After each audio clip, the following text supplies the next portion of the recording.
ኤፍታህ የህልም ዓለም መፍቻ መጽሐፍ 2018 ዓመተ ምህረት ታትሞ አልቋል። አዘጋጅ መምህር ተስፋዬ አበራ። የመጀመሪያ መጽሐፍ ነው። በጣም አሪፍ መጽሐፍ ነው ብዬ አስባለሁ። ዛሬ ስለ ህልም ነው የምናወራውና ብር ማየት በህልም ትዳርና ልጅ ማለት ነው።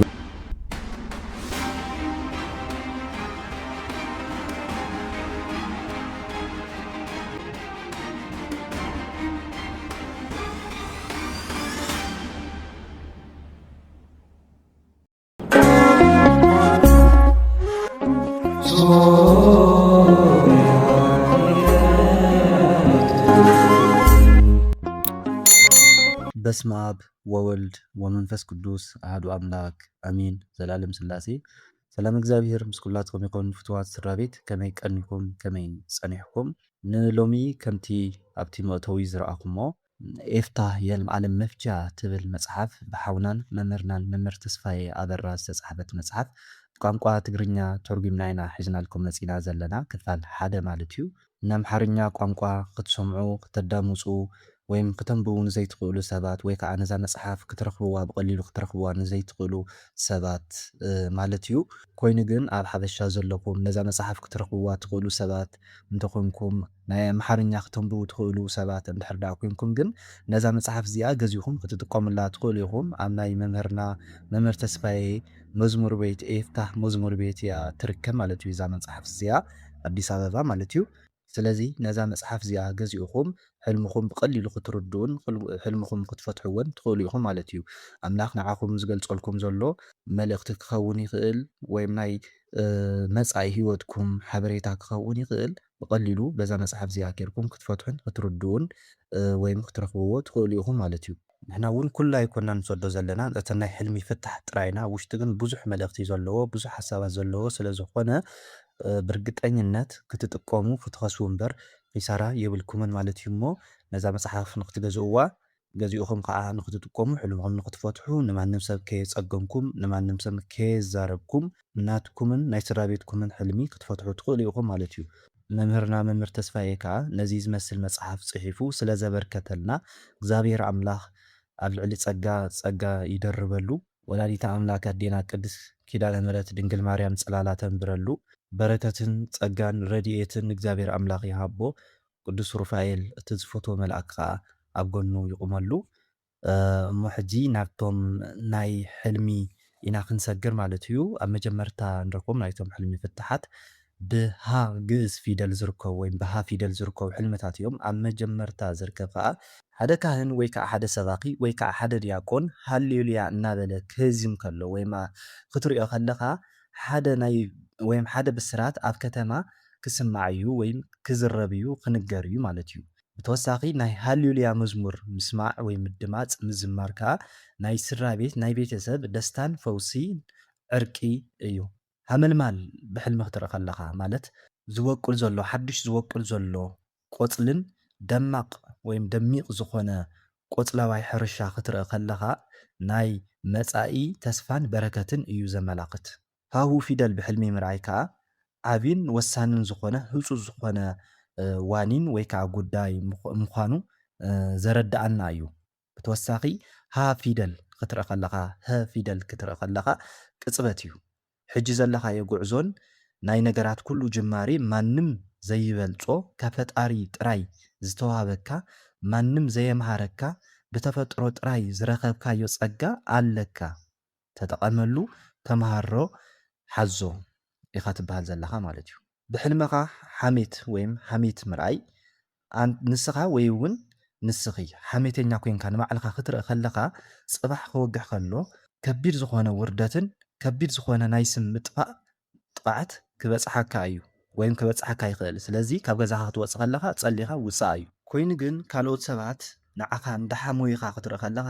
ናይ ጸገማትካ ዝኾነ ሓደ መፍትሒ ነቶም ጸገማትካ ዝኾነ ሓደ መፍትሒ ከም እተምጽእ ኢኻ ትሕበር ዘለኻ ማለት እዩ። ካልእ ሃሞት እዩ ወይም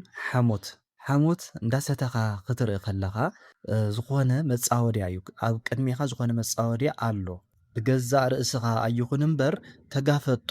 ንእሽተይ ናይ መከራ ግዜ ትሕልፍ ኢኻ እዩ ወይ እውን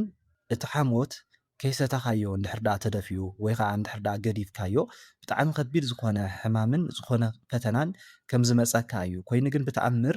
ትድሕን ከም ዘለኻ ዝጥብቐካ ወይም ዝሕልወካ መልኣክ ስለ ዘሎ ወይም ኣካል ስለ ዘሎ እዩ እሞ ጸሊ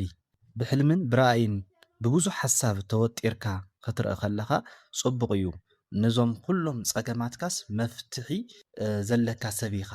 እዩ ካሊእ ሰብ ግን ሓዚኑን ተኪዙን ብሓሳብ ተመሲጡ ወይም ብሓሳብ ከይዱ ክትሪኦ ከለኻ ግን ንባዕልካ ግዜ ከም እትህብ ንገዛእ ርእስኻ ግዜ ከም እትህብ ንኻሊእ ሰብ እውን ግዜ ክትህብ ከም ዘለካ ስለዚ ንኻሊእ ሰብ ግዜ ሂብካ ስብእናኻ ኣስተኻኽል ኢኻ ትበሃል ዘለኻ ማለት እዩ ካልእ ብሕልሚ ሓሴት እዩ ሓሴት ማለት ካብ ውሽጢ ብቻ ወይም ካብ ውሽጢኻ ጥራይ ዝስማዓካ ደስታ ወይም ሓጎስ እዩ ስለዚ ብሕልምኻ ሓሴት እናገበርካ ክትርኢ ከለኻ ወይም ሓሴት ክስምዓካ ከሎ ናይ ዓወትካ ጫፍ እትርኢ በዓል ተስፋ ሰብ ኢኻ ስለዚ በርትዕ እዩ ብሕልሚ ሓረግ ምርኣይ ወይም ሓረግ ስለ ሕብረት ስለ ማሕበር ስለ ቤተሰብ ምሕላም እዩ ሓረግ ብተፈጥሮ ዝተኣሳሰረ ተኽሊ እዩ ስለዚ እቲ ሓረግ እንዳዓበየ እቲ ቆፅሎ ከዓ እንዳበዝሐ ክትርኢ ከለኻ ወይም እንድሕር ዳኣ ከምኡ ዓይነት ሓሊምካ እቶም ናይ ማሕበር ወይም ናይ ማሕበርካ ናይ መንፈሳዊ ማሕበር ክኸውን ይኽእል ናይ ዕድር ማሕበር ክኸውን ይኽእል ናይ ዕቁብ ማሕበር ክኸውን ይኽእል እቶም ኣባላት ብፅቡቕ ዝኾነ ምግባር እንዳዓበዩ እዮም ዝርከቡ ማለት እዩ ኮይኑ ግን እቲ ሓረግ እንዳዓበየ ከሎ እንዳተበጣጠሰ ክትርኢ ከለኻ እቲ ማሕበር ወይም እቲ ቤተሰብ እቲ ስድራ ቤት ኣብ ሓደጋ ውሽጢ እዩ ዘሎ ዝኾነ መርዚ ዝኾነ ኣሲድ ዝኾነ ነገር ኣትዩኩም እዩ ዘሎ ወይም ኣትዩ እዩ ዘሎ መታን ክባታተኑ ማለት እዩ ብኻልእ እውን ሓረግ እንዳተኸልካ ክትርኢ ከለኻ ሓደ ፅቡቕ ዝኾነ ማሕበር ወይም ቤተሰብ ወይም ስድራ ክትምስርት ኢኻ እዩ ካልእ እውን ሰባት ሓረግ እንዳተኸሉ ክትርኢ ከለኻ እቲ ማሕበር ናትካ እዩ ወይም ናትካ እውን እዩ ሓደ እንስሳ እንዳነቐሎ እንዳበጠሶ ክትርኢ ከለኻ ከዓ ወይም ክብትኖ ከሎ ብግልፂ ሓደገኛ ዝኾኑ ሰባት ወይም ኣካላት ናብቲ ማሕበር መፂኦም ከም ዝብትንዎም የመልክት ማለት እዩ ብሕልሚ ሃሩር ወይም ናብ ሃሩር ዝመስል ቦታ ወይም ኣብኡ ምርካብ ናይ ናብራ ክቡርነት ይገልጽ ናብራ ከቢሩ ከም ዘሎ ኩሉ ነገር ክባር ከም ዝኾነ ማለት እዩ ናይዚ ግዜ መቕዘፍት ናይ ሓሳብ ምዝሓል እውን የመልክት ሃሩር ዝኾነ ቦታ ኣብኡ ከድካ ብድቃስ ከዓ ከቢድ ዝኾነ ሕማም ከም ዘጓንፈካ ወይም ከም ዘጋጥመካ እዩ ናብ ሃሩር ዝኾነ ቦታ ምእታው እውን ፈተንኡ ዘይውዳእ ወይም ከቢድ ፈተና ናብ ዘሎ ነገር ናብኡ ውሽጢ ኢኻ ተኣትው ዘለኻ እዩ ብኻልእ ምስ ሰባት ዘየረዳድእ ወይም ዘይስማዓምዕ ፀባይ ውሽጢ ኢኻ ተኣቲ ዘለኻ ወይም ፀባ እዩ ዘለካና ተመለስ ተኣርም እውን ክኸውን ይኽእል ማለት እዩ ብሕልሚ ሃር ወይም ሃሪ ድዩ ዝበሃል ናይ ሃር ወይም ሃሪ ሓሰኻ ክትርኢ ከለኻ ፀጋና ስልጣን እዩ ዘመልክት ማለት እዩ ነቲ ሓሰኻ እንዳበላዕኻዮ ክትርኢ ከለኻ ግን ሕማቕ ዝኾነ ዕድልና ኪሳራ ከም ዘጋጥመካ እዩ ነቲ ናይ ሃሪ ሓሰኻ እንዳኣረኻ ክትርኢ ከለኻ ግን ፅቡቕ ዝኾነ ንግድን ትርፊ ዘለዎ ንግድን ከምኡ እውን በዓል ሃፍቲ ከም እትኸውን እዩ ዝጥቁመካ ዘሎ ማለት እዩ ከምኡ እውን ዝጠቕመካ ነገር እንዳመረፅካ ከም እትርከብ ወይም ከም ዝመረፅካ እውን ክኸውን ይኽእል ብኻልእ ናይ ሃር ወይም ናይ ሃሪ ሓሰኻ ክተርብሕ ከለኻ ፅቡቕ ዝኾነ ናይ ነገስታት ዓበይቲ በዓል መዚ ተፈለጥቲ ሰባት ናቶም ድሌታት እተማልእ ወይም ክተማልእ እትኽእል በዓል ሞያ ከም እትኸውን ተወሳኺ ናይ ሃር ጨርቂ ክትለብስ ወይም ክትክደን ከለኻ ብጣዕሚ ፅቡቕ ዝኾነ ዕድል ከም እትረክብ ወይም ከም ዝገጥመካ እዩ እታ ዘልበሰትካ ወይም ዝኸደነትካ ሰበይቲ ከዓ ሰበይቲ እንተኮይና ማለት እዩ ወይም ጓል ኣንስተይቲ እንድሕር ዳኣ ኮይና ውላድ ክትወልደልካ እያ ካብኣስ ውላድ ከም እትረክብ ወይ ከዓ ውላድ ከም ዘለካ እዩ ብተወሳኺ ወዲ እንድሕር ዳኣ ኮይኑ እቲ ዘልበሰካ እቲ ዝኸደነካ ናይቲ ሃር ክዳን ማለት እዩ ስልጣንና ክብሪ ከም እትረክብ እዩ ህፃን እንዳልበሰካ ክትርኢ ከለኻ ከዓ መንፈስ ቅዱስ ፀጋ ይህበካ ከም ዘሎ ወይም ፀጋ የልብሰካ ከም ዘሎ እዩ ብተወሳኺ ሕጂ እውን ናይ ሃር ጨርቂ እንዳገዛእኻ ክትርኢ ከለኻ እቲ ዘለኻዮ ናብራ ነቲ ሕጂ ዘለኻዮ ናይ ሂወትካ ናብራ ማለት እዩ ንዕኡ ከፍ ዘብል ወይም ሓፍ ዘብል ወይም ክብ ዘብል ድጎማ ከም እትረክብ ወይም ከም ዝግበረልካ ብማዕረግ ኣብ ልዕሊ ማዕረግ ወይ ከም ዝውሰኸልካ ወይም ከም ዝኾነልካ እዩ። ምክንያቱ ሃሪ ወይም ሃር ዝገዝእ ሰብ ሃፍቲ ዘለዎ ናይ ነገስታት ቤተሰብ ጥራይ ስለ ዝኾነ ማለት እዩ። ብኻልእ ናይ ሃሪ ጨርቂ ወይም ናይ ሃር ጨርቂ እንዳተቐደደ ክትርኢ ከለኻ እቲ ሃፍትኻን እቲ ፀጋኻን ንኻሊእ ሰብ ተመቂሉ ክወሃብ እዩ ወይ ከዓ እንዳጎተትካዮ እንተኾንካ እንተሪኢኻዮ ነቲ ሕልሚ ማለት እዩ ነቲ ሃር ጨርቂ እንዳጎተትካዮ ክትርኢ እንተሪኢኻ ወይም እንዳጎተትካዮ ከለኻ ክቕደድ ከሎ ክትጎቶ ከለኻ እንድሕር ዳኣ ተቐዲዱ ናይ ቤተሰብ ፅልኢ ወይ ከዓ ህውከትን ውርሲ ናይ ቤተሰብን ክልቲኡ ብሓንሳብ ክመፀካ እዩ። ስለዚ ተዳሎ ኮይኑ ግን ንስኻ በዓልካ ነቲ ናይ ሃሪ ጨርቂ እንዳቀደድካዮ ክትርኢ ከለኻ ወይም እንድሕር ዳኣ ንስኻ እንተኾንካ ቀዳዲ ናይቲ ሃሪ ጨርቂ ማለት እዩ ከቢድ ዝኾነ ኪሳራ ከም ዘጓንፈካ ወይም ከም ዘጋጥመካ እዩ። ብኻሊእ ናይ ሃር ጨርቂ ጭቃ እንድሕር ዳኣ ነኺእዎ ወይ ከዓ እንድሕር ዳኣ ተንኪፍዎ ወይም እንዳተቃፀለ ወይ ከዓ እንዳወደቐ ክትርኢ ከለኻ ናይ ሃብትኻ ምንጪ ዘድርቕን ክብርኻ ዘጉድፍን ነገር ክገጥመካ እዩ። ብተወሳኺ ሓደ በዓል ስልጣን ናይ ሃሪ ጨርቂ ተኸዲኑ ናብ ገዛኻ እንትመፅእ ወይም እንተኣቱ ካብ ቅዱሳን ኣቦታትና ሓዲኦም ገዛኻ ቤትካ ንክባርኹ ወይም ክባርኹ እዮም እሞ ክመፁኻ እዮም እሞ ተዳልው ኢኻ ትበሃል ዘለኻ ማለት እዩ። ብኸመይ መልክዕ ክመፀካ ብነዳያን ድዩ ብዝተፈላለየ መልክዕ ማለት እዩ። ካልእ ናይ ሃር ጨርቂ ዝለበሰ ወይም ዝተኸደነ ሰብ እንተሪኢኻ ፍቕሩ ይገልፀልካ ኣሎ ማለት እዩ። ንሕና በዓልና እንተኮይንና እቲ ጨርቂ ዘልበስናዮ ከዓ ሓደ ፅቡቅ ዝኾነ ዕድል ነቲ ዘልበስናዮ ሰብ ንኸጋጥሞ ፅቡቅ ዝኾነ ትምኒት ንምነየሉ ከም ዘለና እዩ። ብተወሳኺ ናይ ሃር ክዳን ወይ ከዓ ልብሲ ከም ህያብ ከም ስጦታ መልክዕ እንድሕር ዳኣ ተዋሂብካ ሎተሪ ወይ ከዓ ሃንደበታዊ ዝኾነ ዕድል ኣለካ ወይም ኣሎ እዩ። ብተወሳኺ እውን ናይ ሃር ወይም ናይ ሃሪ ጡጥ ምፍታል ወይ ከዓ ምሽክርካር ድዩ ዝበሃል ከምኡ ክትርኢ ከለኻ ንዓብይ ዝኾነ ሹመት ወይም ንዓብይ ዝኾነ ክብሪ ተዳለዎ ማለት እዩ። ብሕልሚ ሃብል ምርኣይ ፅቡቅ ዝኾነ ሓዳርን ፅቡቅ ዝኾነ ነገር ወይም ናብ ፅቡቅ ዝኾነ ንፅቡቅ ዝኾነ ነገርሲ ናብ ዕዳ ምእታው የመልክት ማለት እዩ። ሓደ ሰብ ሃብል እንዳገበረልካ ክትርኢ ከለኻ ከዓ ዝነበርኩኻሲ ኣይትረስዓዮ እዩ ዝብለካ ዘሎ ማለት እዩ። ንስኻ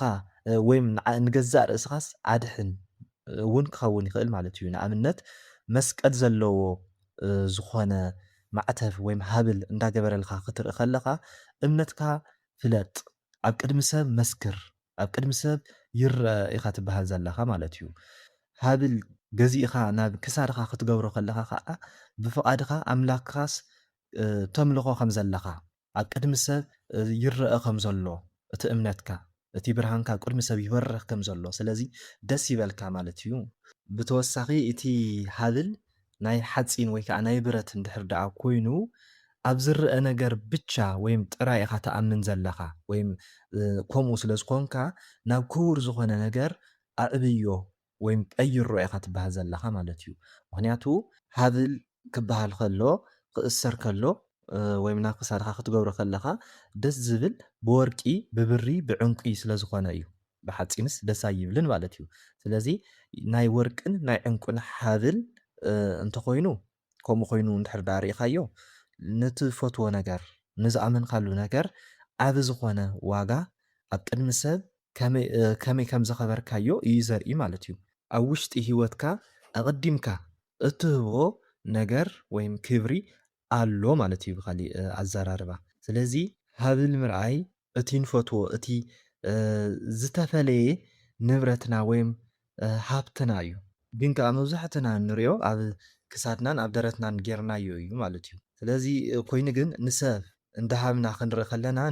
ነቲ ንህቦ ዘለና ሰብ ፅቡቅ ዝኾነ ዕድል ንምነየሉ ኣለና ከም ዘለና። ብኻሊእ እቲ ሃብልና ክወድቕ ከሎ ክጠፍእ ከሎ ክብጠስ ከሎ ክንሪኦ ከለና ከዓ ነቲ ፍሉይ ዝኾነ ሓሳብና ወይ ከዓ ፀጋና ሃብትና ወይ ከዓ እምነትና ወይም ሓዳርና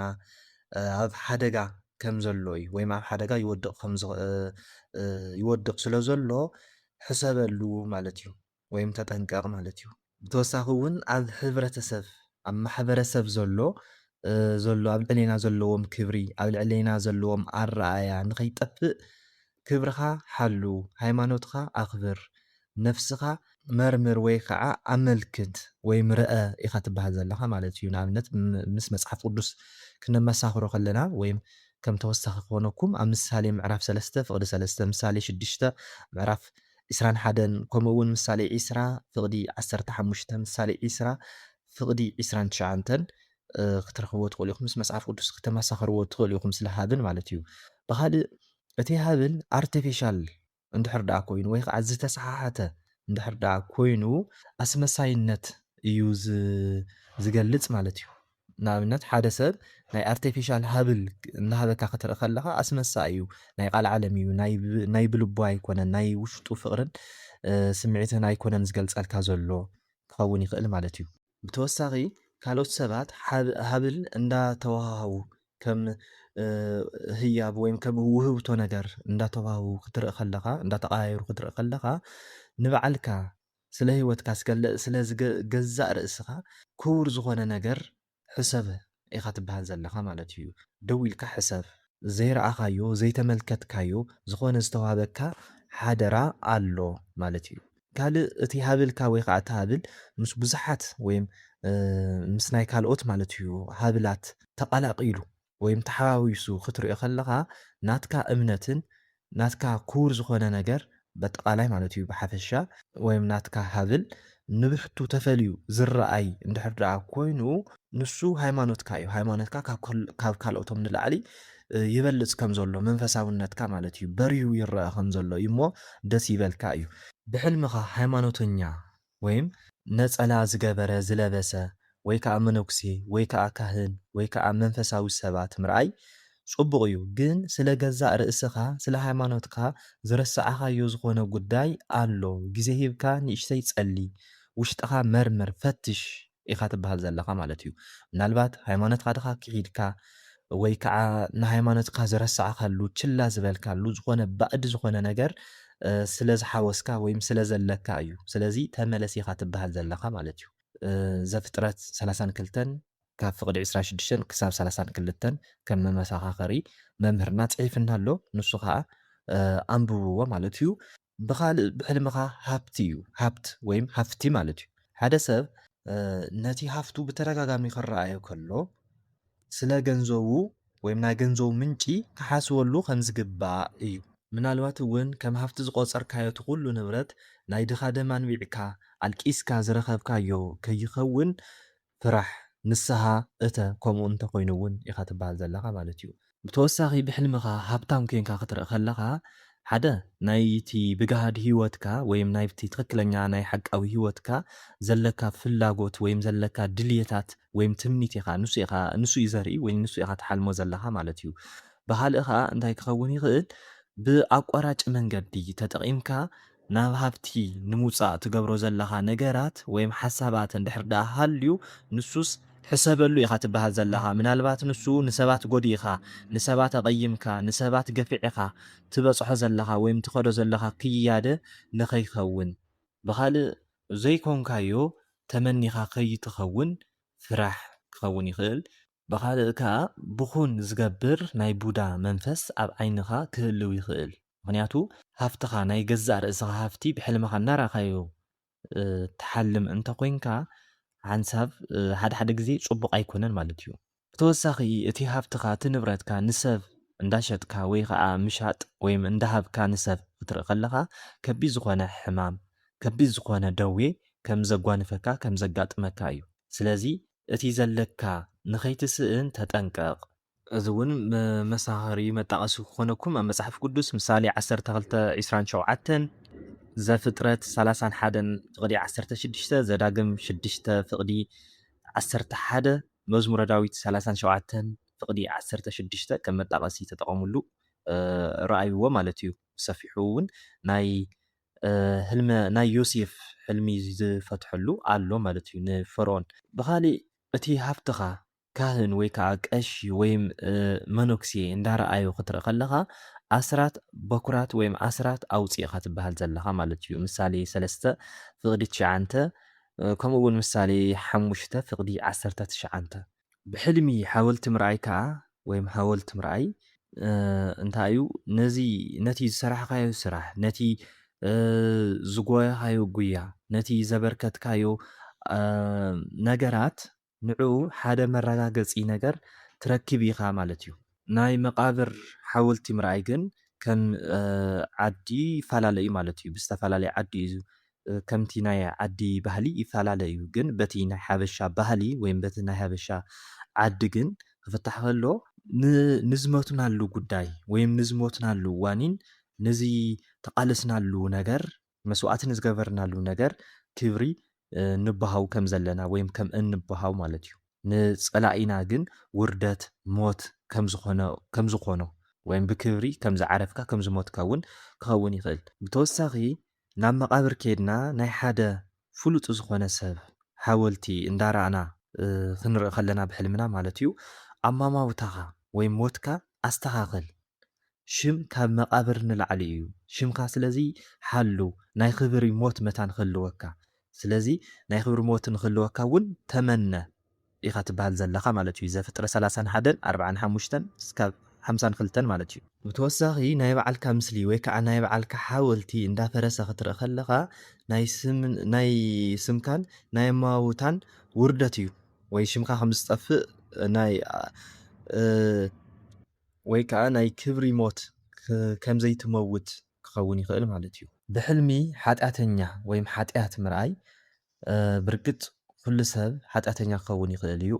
ምናልባት እቲ ሕልሚ ዝሓልም ንዕኡ እውን ደሚርካ ማለት እዩ ወይም ባዕልኻ ንስኻ ሕልሚ ትሓልም ዘለኻ ማለት እዩ። ግን ብሕልምኻ ንስኻ ሓጢአተኛ እዩ ሓጢአተኛ እያ ሓጢአተኛታት እዮም ኢልካ ዝሓሰብካዮም ሰባት ናብ ገዛኻ ክመፁ ከለዉ ናብ ዙርያኻ ክመፁ ከለዉ ናብቲ ከባቢኻ ክመፁ ከለዉ ነቲ ሰብ ንሱ ወይ ከዓ ነቶም ሰብ ንሶም ወይ ከዓ ነታ ሰብ ንሳ ክትሕግዞ ከም ዝግባእ እዩ ዝሕበረካ ዘሎ። ብካልእ እቲ ኣብ ሓጢአት ዘሎ ሰብ ከም ፀላኢኻ እንድሕር ደኣ ኮይኑ እንዳባረረካ ክትርኢ ከለኻ እዚ ከዓ እቲ ሰብ ወይ ናይቲ ሰብ መንፈስ ናባኻ መፅኡ ኣሎ። ስለዚ ዓርስኻ ተመልከት። ቤት ማለት ልቢ እዩ። ስለዚ ልብኻ ግዛእ ወይ ከዓ ልቢ ግበር ኢኻ ትበሃል ዘለኻ ማለት እዩ። ካብቲ ሰብ ንሱ ረሓቕ። ብተወሳኺ ሓጢአት ኣብ ዝስረሐሉ ከባቢ ባዕለገታት ዝኾኑ ሰባት እንተርኢኻ ወይ ከዓ ምስኦም እንድሕር ደኣ እንተቀላቂልካ እንድሕር ደኣ ተሓዊስካ እንድሕር ደኣ ጎቲቶምካ እና ሓቢርካዮም እንድሕር ደኣ በሊዕኻ እንድሕር ደኣ ሰቲኻ ክብርኻ ከም እትስእን እዩ። ዘፍጥረት 34 ፍቕዲ 1 ናይ ያዕቆብ ጓሉ ናብ ሓጢአት መንደር ከም ዝኣተወት ማለት እዩ። ብካሊእ ዝሰራሕካዮ ሓጢአት ይቅር በለኒ እንዳበልካ ክትርኢ ከለኻ ዕድመ እዩ። ብሕልምኻ ሓይሊ ወይም ሓይል ወይ ከዓ ድፊኢት ወይም ግፊት ንብሎ ማለት እዩ እንዳጎየኻ እንዳተቃሳቀስካ ከለኻ ዝኾነ ሓይሊ ክደፍአካ ከሎ ካብ ዝኾነ ነገር ወይም ብቅድሚትካ ክምልሰካ ከሎ ኣብ ኑረኻ ኣብ ሓዳርካ ኣብ መንፈሳዊ ዕድገትካ ወይም መንፈሳዊ ሂወትካ ዝኾነ ዝሓነቐካ ዝኣሰረካ ንድሕሪ ዘትርፈካ ወይም እግዚኣብሔር ኣምላኽ ዘይፈቐዶ ናብ ዘይፈቐዶ ቦታ ትኸይድ ከም ዘለኻ እዩ። ዋላ እውን ፈቒድዎ እንተኾነ ንስኻኻ ኣቐድም ሕጂ ዘለካ ሓይሊ ዓቕሚ ንኢስካ እዩ ዘሎ ማለት እዩ። ወይ ከዓ ሰይጣን ከልኪልካ እዩ ዘሎ ካብቲ ትጎየሉ ዘለኻ ካብቲ ትፅዕሮ ዘለኻ ዝጎተካ ዘሎ ወይም ንድሕሪት ዝሕዘካ ዘሎ ሰይጣን ስለ ዘሎ እዩ ክኸውን ይኽእል። ወይም ርኩስ መንፈስ ይፈታተነካ እዩ ዘሎ ክኸውን ይኽእል። ካብኡ ከዓ እቲ ዝሕዘካ ዘሎ ንድሕሪ ዘቕርየካ ዘሎ ካባኻ እውን ዝኾነ ባህሪ ሓደ ዘዘንግዕ ባህሪ ኣሎ ማለት እዩ። ወይ ንድሕሪ ዝስሕበካ ዘሎ ናትካ ባህሪ ወይም ፀባይ እውን ክኸውን ይኽእል ማለት እዩ። ብካሊእ ብድሕሪት ዝደፍአካ ነገር ሃልዩ ንስኻ ግን ምኻድ እንድሕር ደኣ ተኣቢ እንተኮይንካ ደው ትብል ወይ ከዓ ብቅድሚት ዝጎተካ ዝኾነ ሓይሊ ሃልዩ ንስኻ ግን ዘይትሰሓበሉ እንድሕር ደኣ ኮንካ ሓደ ናብ ዘይትደልዮ ቦታ ብግዲ ከም እትኸይድ እዩ ግን ዝጠቕመካ ይኹን ኣይኹን ፈትሽ ባዕልካ መርምር እግዚኣብሔር ናይ እግዚኣብሔር ድዩ ወይ ከዓ ናይ ሰይጣን ድዩ ዝብል በቲ ኩነታትካ መርምሮ ማለት እዩ እቲ ሂወትካ ፅቡቕ እንድሕር ደኣ ኮይኑ ወይ ናብቲ ትኸዶ ዘለካ ፅቡቕ ኮይኑ ግን ዝኾነ ዝጎተካ ዘሎ ሰይጣን ክኸውን ይኽእል ሂወትካ እንድሕር ሕማቕ እንድሕር ደኣ ኮይኑ ናብቲ ትጎዮ ዘለካ ናብቲ ትፅዕሮ ዘለካ ናብቲ ትጎየሉ ዘለካ ንኸይትሕዞ እግዚኣብሔር ይመልሰካ ኣሎ እውን ክኸውን ይኽእል ማለት እዩ ንኸይትጠፍእ ስለዚ ከም መጣቐሲ ወንጌል ማቴዎስ 27:19 ኣሎ ማለት እዩ ዝኾነ ሓይሊ ናብ ላዕሊ እንዳሰሓበካ ቅልል ዝብል ስምዒት ውሽጢ እንድሕር ደኣ ሃሊካ ወይ ከዓ ከምኡ እንድሕር ደኣ ተሰሚዕካ ዝኾነ ፅቡቕ ዝኾነ ሓሳብ ወይ ኣብ ዝኾነ ፅቡቕ ዝኾነ ኣብ ውሽጢ ዝኾነ ፅቡቕ ሓሳብ ተሳተፍ ናይ መንፈስ እርካታ ወይ ከዓ ናይ መንፈስ ዕረፍቲ ትረክብ ኢኻ ደስታ ሓጎስ ትረክብ ኢኻ ክኸውን ይኽእል ማለት እዩ ብሕልምኻ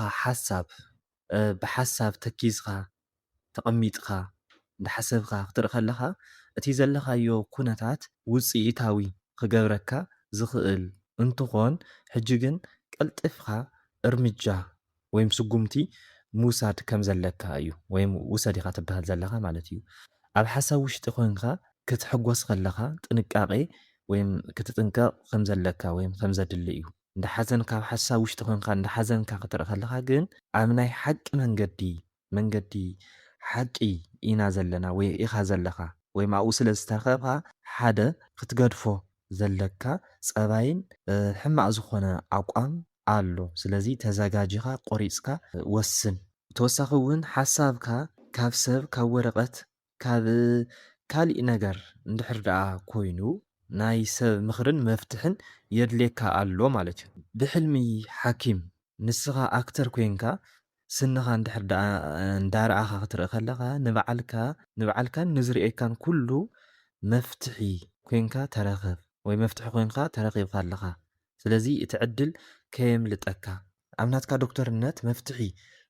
ዝደልዩ ወይም ካባኻ መፍትሒ ዝደልዩ ስለ ዘለዉ ንዓርስኻ ተመልከት መርምር ካልእ ዶክተር ንዓኻ እንዳሓከመካ ክትርኢ ከለካ ፈውስኻ ቀሪቡ ኣሎ መፍትሒ ክትረክብ ኢኻ ማለት እዩ ወይ ከዓ ደስታኻሲ ኣብ ቀረባ እዋን ክግለፅ እዩ ማለት እውን ክኸውን ይኽእል ማለት እዩ ግን ሓኪም ቤት ከድካ ወይም ሕክምና ቤት ከድካ ወይም ናብኡ ምእታው እንታይ ክኸውን ይኽእል ብካልእ እውን መከራ ወይም ከቢድ ዝኾነ ክትሽኮሞ ወይም ክትሓልፎ ዘለካ ሓደ ክትጋፈጦ ዘለካ ናይ ሂወት ውጣ ውረድ ኣሎ ማለት እዩ ኣብ ኢድ ሰብ እትወድቀሉ ግዜ መፅኡ ኣሎ ፀገምን ስቃይን ንክትጋፈጥ ተወሲኑልካ ኣሎ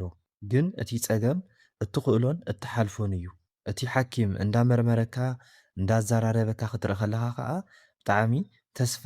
ኣለዎ ማለት እዩ እቲ ትጋፈጦ ነገር ኣሎ ግን ተስፋ ኣለዎ ትሓልፎ ኢኻ ትሰጉሮ ኢኻ ማለት እዩ ብካልእ ሓኪም ምርኣይ ሕማም ከም ዘለካ ብቐጥታ ይጥቁመካ ኣሎ ማለት እዩ ሓኪም ማለት ምናልባት ኣብ ዙርያኻ ዘለው ንኣብነት መኻሪ ቤተሰብ ናይ ሃይማኖት ኣቦ ናይ ሰፈር ወይ ናይ መንደርካ ጎረባብቲ መሓዙትካ ሽማግለታት መማህራን ክኾኑ ይኽእሉ ማለት እዩ እዞም ኩሎም ሰባት እዚኦም ብዘቕርቡልካ ምይይጥ ንድሕሪት ከይትብል ተቐበሎ የዋፀካ እዩ ስምዓዮም ኢኻ ትበሃል ዘለኻ ማለት እዩ ብሕልምኻ ሃይቅ ምርኣይ ሃይቅ ትግርኛ ቃል ይመስል እንተዘይተጋጊ እና ሃይቅ ክትርኢ ከለኻ ናይ ማይ መፍለቂ እዩ ወይ ከዓ ምንጪ ማይ እዩ ዘይንቀሳቐስ ርጉዕ ወይ ህዱእ ዝኾነ ባሕሪ እንድሕር ደኣ ኮይኑ ብጣዕሚ ከቢድ ጭንቀትን ሓዘንን ወይ ኣብ ከቢድ ጭንቀትን ሓዘንን ውሽጢ ስለ ዝኾንካ ኣብ ቅድሜካ ዘሎ እቲ ህዱእ ዝኾነ ግዜ እንትንቀሳቐሰሉ ከለኻ ወይ ከዓ ኣብ ዝተቸገርካሉ ወይ ተቸጊረ ዝበልካሉ ግዜ ወይም ኢልካ ብዘይ ምኽንያት ዝናፈቕካዮን ዘይተረኣየ ናይ ናብራ ዘይተረኣየልካ ወይም ዘይተረኣየ ናብራ ክትሓስቦ ከለካ ትጉዳእ ኢኻ በገዛእ ርእስኻ ወይ ኣብ ናይ ባዕልኻ ግዘ ማዕበል ንኸይትፈጥር ኣብ ውሽጥኻ ዘሎ እቲ ርግዓት ጎይታ እዩ ዝበሃል ህድኣት ማለት እየ ሃልዎ ኢኻ ትበሃል ዘለኻ ማለት እዩ። እቲ ህድኣት ኣብቲ ህዱእ ዝኾነ ባሕሪ ወይም ሃይቅ ወይ ከዓ ቃላይ ዝናብ እንዳዘነበ ክትርኢ ከለኻ ከዓ ኣብ ልዕሊ በረኸትካ ፀጋ ትረክብ ኢኻ። ግን ነቲ ፀገም ተሓልፎ ብመከራ ውሽጢ እዩ። እቲ ፈተና ከዓ ከምቲ ናይቲ ሃይቅ ጥልቀት ይውሰን ማለት እዩ። ንእሽተይ ሃይቅ እንድሕር ደኣ ኮይኑ ካብቲ ናይቲ ዝዘንብ ዘሎ ዝናብ ብዙሓት ብኡ ኣንጻር ማለት እዩ ንኽናወፅ ከቸግር ይኽእል እዩ ከፀግም ይኽእል እዩ። ሰፊሕና ጥሉቕ ባሕሪ ወይም ሃይቅ እንተኮይኑ ግን ካብ ላዕሊ ዝመፅእ ዘበርትዓካ ማይ ወይ ከዓ እቲ ዝናብ በረከትካ ዘብዝሕ እንተኮይኑ ሱቕ ኢልካ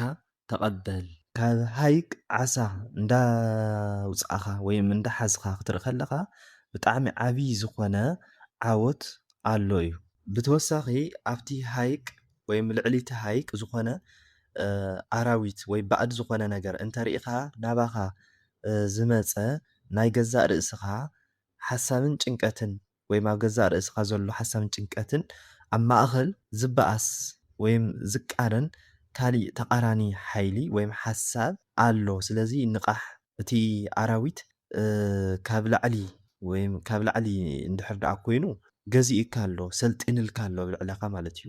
ካብ ውሽጢ እንድሕር ደኣ ኮይኑ እቲ ኣራዊት ግን ተሓቢኡ ኣሎ ማለት እዩ። እምበር ንሕጂ በዚ ኢና ክነብቅዕ ማለት እዩ። ኣብ ቀጻሊ መደባት ከም ናይ እግዚኣብሔር ኣምላኽ ፍቓድ ከምዚ እንዳቆራረፅኩ ክሰደልኩም እየ ክለቀልኩም እየ ማለት እዩ። በዚ ከም ናይ እግዚኣብሔር ኣምላኽና ሰናይ ፍቓድ ምናልባት እቲ መፅሓፍ ሰፊሕ ስለ ዝኾነ እዩ ከይነውሕ ኢለ እየ ሕጂ እውን ኣብዚ ኣቋሪፀዮ ዘለኹ ማለት እዩ። እሞ ቀጻሊ መደባት ግን ክፋል ክፋል እናገበርና